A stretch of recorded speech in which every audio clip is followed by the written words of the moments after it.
I can imagine if an advisor is listening to this conversation, they might be a little bit curious, right? So, from their perspective, what should they be looking for when they evaluate a money management partner? What questions should they be asking? Well, I think the first one is how much of your own personal money do you have in the strategies you're offering? Hello. All right. Because again, where you put your time and your money shows where your heart is. So I would say that would be the first question, and I wouldn't just go with a blanket answer. I would ask them, "Are you willing to show it?" I am happy to pull up mine when somebody asks me. I'll be like, "Yeah, there's my account, and there it is, and that's the same thing that you have." I've always been transparent that way. Number two, I would want to know track record, and I would want to know history, not back tested, but I want to know the actual live performance. I want to see how is it like truly handled. And then I'm going to ask the questions of like, I want to know how they or the fund has handled all those different periods of volatility that I listed off, because they're totally different. You have a financial crisis in there. You've got quantitative easing. You have just a normal market sell off. Then you have the flash crash of COVID. You've got the 2022 where everybody said the 60-40 portfolio is dead. What we said was, no, it's just taking a nap. It's not dead, because those who bailed on it and ran to treasuries and CDs and cash got hurt because all they did was take a loss. They were never there to participate in the upside.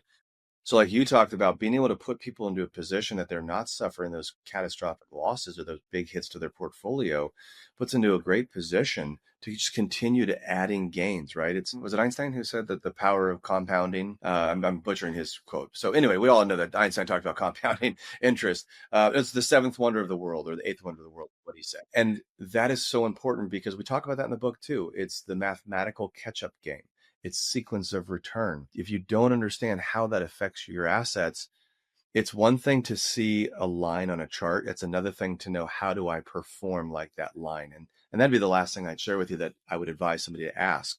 And that is, how do I stay on that line? How do I keep my toes on the line so I become that? There's a lot of times like we'll show a graph on a screen and I'll say, do you see that line? They go, yeah, yeah. I'm like, do you like it? They say, yes, I love it. And I go, well, guess what? You're never going to get that. And they go, what do you mean?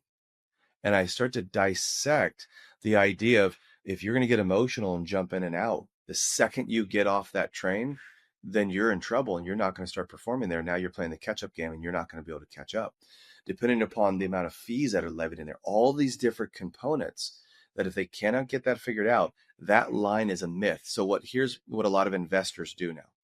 And sometimes the advisors, when they look to see what they're picking for their money managers, they just look at the line from the past and the average return. And they go, okay, it averages 8.5%. I'm going to get 8.5%. Great.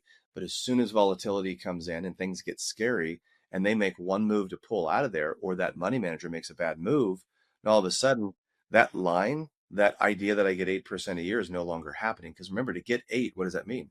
You're going to have highs of 18%. You're going to have lows of -12, and it averages to those numbers. So always remember, the average has volatility. You can't expect to never fluctuate, but there are abilities out there. And we think at MarketGuard, we're one of the ones that provide this, the ability to mitigate that volatility. Because if we can only see a small dip versus a large one, we have a lot smaller of a hole to climb out of to get back on top to hit those averages. Exactly.